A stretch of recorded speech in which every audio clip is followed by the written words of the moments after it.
Welcome to Tarun IAS. My name is Rohit Kumar.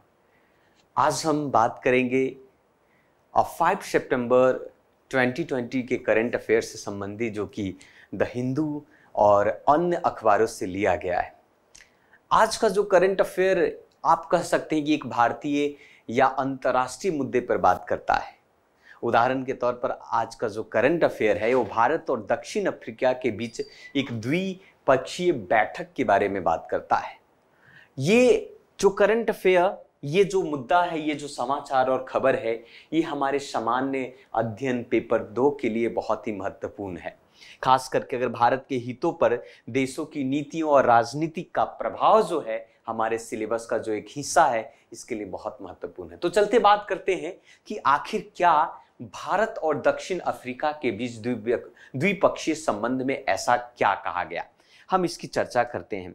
सबसे पहले अगर बात किया जाए और देखा जाए तो इस चर्चा में साफ साफ कहा गया है कि भारत और दक्षिण अफ्रीका के बीच द्विपक्षीय समझौता हुए, अर्थात कि बायलैटरल है ना, बायलैटरल की गई है। इसमें कहा गया है कि हाल ही में भारत और दक्षिण अफ्रीका के बीच उच्च शिक्षा संस्थागत जिसको आप HEI हायर एजुकेशन इंस्टीट्यूशन की बात करते हैं, और कौशल संस्थानों के मध्य गठजोड़ के लिए एक संस्थागत तंत्र विकसित करने की बात कही है। अर्थात भारत और दक्षिण अफ्रीका के बीच हायर एजुकेशन इंस्टीट्यूशन के तहत एक नई प्रणाली की शुरुआत करने जा रही। हम सभी को पता है कि भारत जो है, भारत को विश्व गुरु कहा जाता था। भारत में ऐसे बहुत सारे विश्वविद्यालय हुआ करते थे, कहीं ना कहीं विश्व के अंदर में वो ख्याति प्राप्त थी। जैसे आप सभी को पता होगा कि नालंदा विश्वविद्यालय हो, चाहे विक्रमशिला विश्वविद्यालय हो या तक्षशिला विश्वविद्यालय हो, इन सभी विश्वविद्यालय कहीं ना कहीं भारत को रिप्रेजेंट कर रही थी। आज ऐसी जरूरत है कि भारत को भी इस प्रकार के फिर से विश्वविद्यालय को बनाने की जरूरत है। इसी संदर्भ में भारत और आपको दक्षिण अफ्रीका के बीच द्विपक्षीय बैठक किया गया और यह बैठक संपन्न करवाया गया इंडोनेशिया के बाली में। प्रश्न पूछा जा सकता है कि भारत और अफ्रीका के बीच जो बैठक हुआ है उच्च शिक्षा संस्थागत को लेकर, ये बैठक कहाँ हुई है? तो ये बैठक आपको इंडोनेशिया के बाली में संपन्न किया गया। अब सवाल उत्पन्न ये होता है कि इस गठबंधन के दौरान ऐसी किस चीजों पर चर्चा की है? तो कहा जाता है कि इसके दौरान शैक्षिक को गठजोड़ के लिए एक संस्थागत तंत्र विकसित करने की बात कही गई है, जिसके माध्यम से शिक्षा को एक संयुक्त, आप कह सकते हैं कि एक कार्यदल गठित करने की सहमति बनाई गई है भारत और दक्षिण अफ्रीका के बीच में। मतलब भारत और दक्षिण अफ्रीका के इस संबंध या फिर इस बायलैटरल के माध्यम से और भी शिक्षा को एक नई गुणवत्ता प्रदान करने की कोशिश की जाएगी।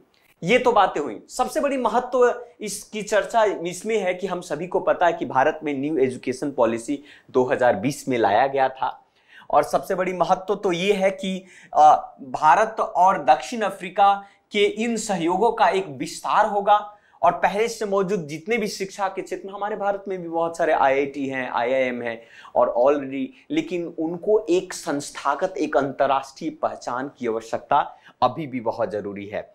राष्ट्रीय शिक्षा नीति की शुरुआत भारत के अंदर में पहले ही हो चुकी है, और कहीं ना कहीं भारत की शिक्षा को अंतर्राष्ट्रीय या अंतर्राष्ट्रीयकरण का मार्ग प्रशस्त करने के लिए भारत काफी जोर दे रहा है। और भारत और दक्षिण अफ्रीका के बीच ये संबंध और ये घनिष्ठता, ये मैत्रीपूर्ण जो है, कहीं ना कहीं भारतीय राष्ट्रीय शिक्षा को भी एक नया स्तर देगा। तो ये बहुत ही महत्वपूर्ण था हमारे एग्जाम के लिए, और कहीं ना कहीं भारत और दक्षिण अफ्रीका के बीच में संबंध भी इससे काफी गहरा होगा, मजबूत होगा, और भारत की जो शिक्षा नीति जो है अंतर्राष्ट्रीय स्तर पर आएगी। तो ये सबसे प्रमुख आप देख सकते हैं आज का। दूसरा सबसे बड़ी बात ये है कि भारत को एक नई पहचान मिली है। भारत जो है आज जो है आप कह सकते हैं कि विश्व का 5वीं सबसे बड़ी अर्थव्यवस्था वाला देश बन चुका है। तो हमारे समान अध्ययन 3 के लिए प्रश्न बन सकते हैं। आप यहां पर देखेंगे तो समान अध्ययन 3 के लिए प्रश्न बन सकता है आपका जिसमें मौद्रिक नीति और राजकोषीय नीति से प्रश्न इससे बन सकते हैं। तो आज जो भारत बना विश्व का 5वीं सबसे बड़ी अर्थव्यवस्था, इसके बारे में हम चर्चा करेंगे कि आखिर ऐसा क्या हुआ इसके अंदर में हम देख सकते हैं। तो सबसे बड़ी आप यहां पर देखेंगे कि चर्चा में इसलिए है कि अभी रिपोर्ट आया है हाल ही में, तो रिपोर्ट IMF ने जारी किया है और कहा है कि भाई भारत जो है यूनाइटेड किंगडम अर्थात यूके, जिसे आप ब्रिटेन भी कहते हैं, उसको पीछे छोड़कर विश्व की 5वीं सबसे बड़ी अर्थव्यवस्था वाला देश बन चुका है भारत। मतलब अब संयुक्त राज्य अमेरिका, चाइना, जापान और जर्मनी के बाद विश्व में अर्थव्यवस्था के क्षेत्र में भारत का 5वां स्थान मिला है। और कहा जाता है कि वो दिन दूर नहीं जो आप 2029 तक होते भारत विश्व का 3रा सबसे बड़ी अर्थव्यवस्था वाला देश बन जाएगा, ऐसा कहा गया। और आप कह सकते हैं कि ये भारत के लिए एक बहुत ही खुशी की बात है, या भारत की जिस प्रकार से वृद्धि, अर्थव्यवस्था में वृद्धि की एक रूपरेखा देखने को मिली है, जिसके कारण से आज जो है भारत विश्व का 5वां सबसे बड़ी अर्थव्यवस्था वाला देश है। अब हम बात करते हैं कि विश्व की वास्तविक सकल घरेलू उत्पाद GDP को देखा गया तो 6.65% की वृद्धि करते भारत 2029 तक, ऐसा कहा जा रहा है कि विश्व का 3रा सबसे बड़ा अर्थव्यवस्था वाला देश बन जाएगा। यहीं पर अगर हम बात करें, यहीं पर अगर बात किया जाए कि 2022 की तिमाही में जो नॉमिनल हमारा कैश टर्न था, तो भारतीय अर्थव्यवस्था का आकार 854.7 बिलियन अमेरिकी डॉलर हुआ करता था, जबकि यूनाइटेड किंगडम का 816 बिलियन अमेरिकी डॉलर हुआ करता था। तो इस प्रकार से भारत जो है विश्व का, आप कह सकते हैं कि 5वां सबसे बड़ी अर्थव्यवस्था वाला देश बन गया और यूनाइटेड किंगडम को वो पीछे छोड़ा। 2029 तक ऐसा अंदाजा लगाया जा रहा है कि ये 3री सबसे बड़ी अर्थव्यवस्था वाला देश बन जाएगा। तो ये आप एग्जाम के लिए इंपॉर्टेंट है आपका बहुत। दूसरी कुछ टर्म और पहलू पर बात करते हैं, और भारत को हम यूनाइटेड किंगडम से तुलना करने की अगर कोशिश करें तो यहां पर देखा जा रहा है कि जिस प्रकार से भारत की जनसंख्या है, अब 2022 तक भारत की जनसंख्या 1.41 बिलियंस है, आप समझ रहे हैं, जबकि यूनाइटेड किंगडम की अर्थव्यवस्था 68.5 मिलियंस मात्र है। बहुत ही बड़ा अंतर है ना। दूसरी यहीं पर बात किया जा रहा है कि प्रति व्यक्ति आय की अगर हम बात करें तो प्रति व्यक्ति आज सकल घरेलू उत्पाद की आय की स्तर पर देखें तो यथार्थवादी तुलना प्रदान करना बहुत मुश्किल है, लेकिन क्योंकि यह किसी भी देश के सकल घरेलू उत्पाद और उस देश की जनसंख्या से विभाजित होता है, क्योंकि पर कैपिटा इनकम जो है ये डिपेंड करता है आपका कि टोटल नेशनल आय, नेशनल इनकम को हम टोटल पॉपुलेशन के साथ हम डिवाइड करते हैं और उसके आधार पर हम पर कैपिटा इनकम निकाला जाता है। और आप सभी को पता है कि भारत का पॉपुलेशन, जनसंख्या बहुत अधिक है, जिसके कारण से भारत की जो प्रति व्यक्ति आय है वो कम ही होगी।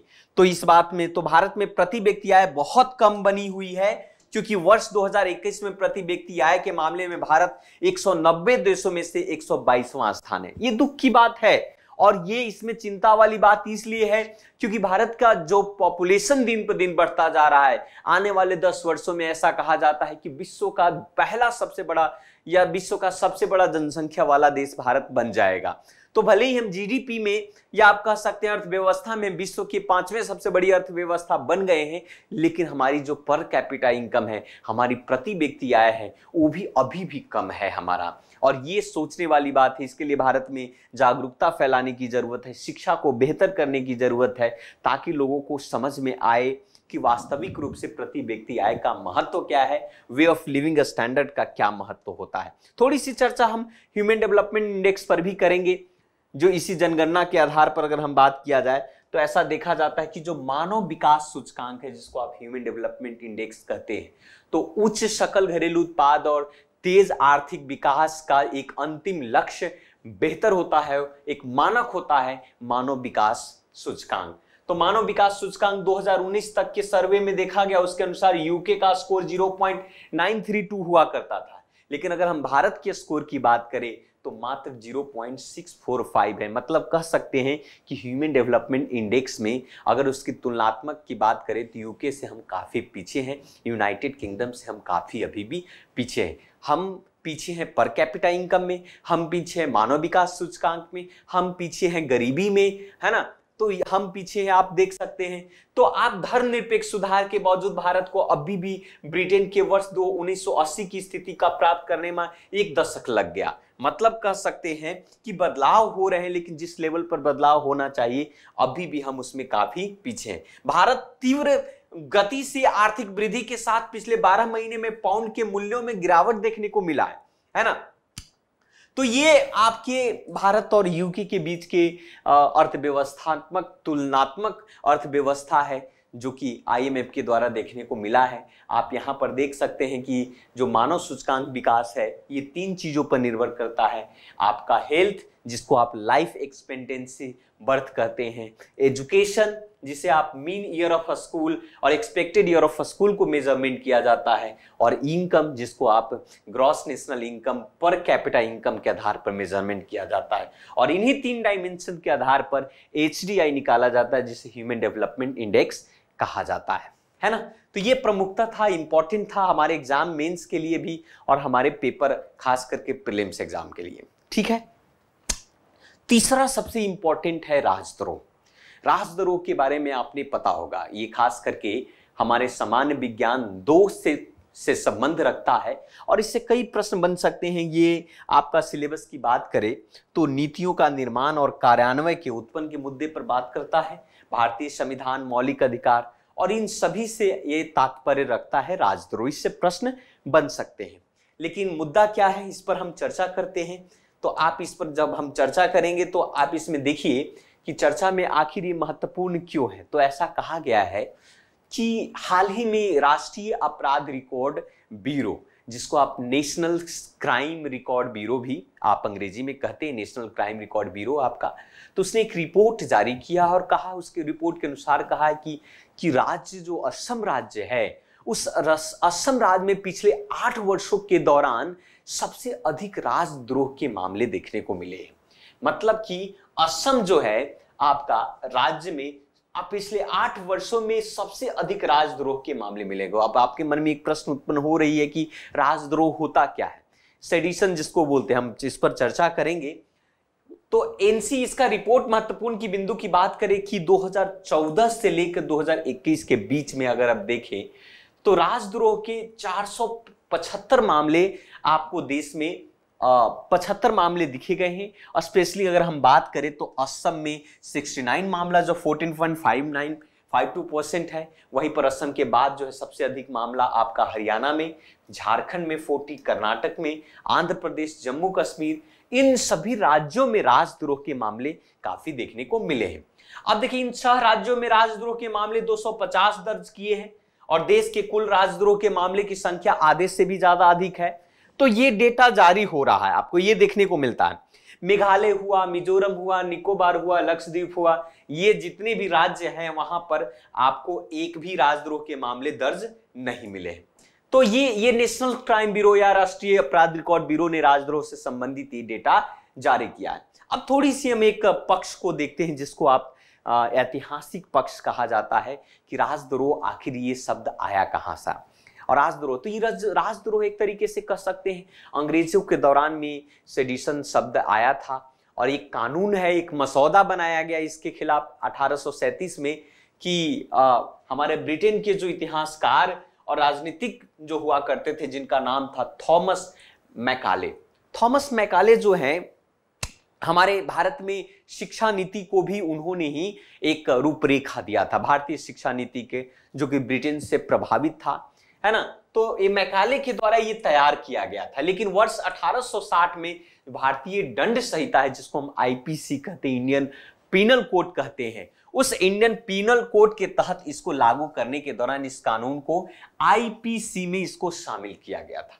वास्तविक रूप से अगर हम बात करें राजद्रोह का, तो राजद्रोह हमारे संविधान के, हमारे जो आईपीसी है, आईपीसी की धारा 124 के ए में इसको मेंशन किया गया है। अर्थात राजद्रोह जैसे ही आपके मन में आता है, राजद्रोह से संबंधित जैसे ही कोई कानून और उसके वर्डिक की बात आती है, तो हम आर्टिकल या धारा 124 के ए से संबंधित बातें करते हैं, जो आईपीसी के अंदर में, इंडियन पीनल कोड के अंदर में दिया गया। 1870 में हमारे जेम्स स्टीफन हुआ करते थे, जेम्स स्टीफन के द्वारा इसको पेश किया गया था और साथ साथ में इसको संशोधन भी किया गया था एक विशिष्ट खंड के तौर पर। वर्तमान में अगर हम बात करें तो भारतीय हमारा दंड संहिता आईपीसी की धारा 124 के ए के तहत राजद्रोह एक अपराध है, इसके बारे में दिखाया गया। ये इंडियन पिनल कोड 1860 है।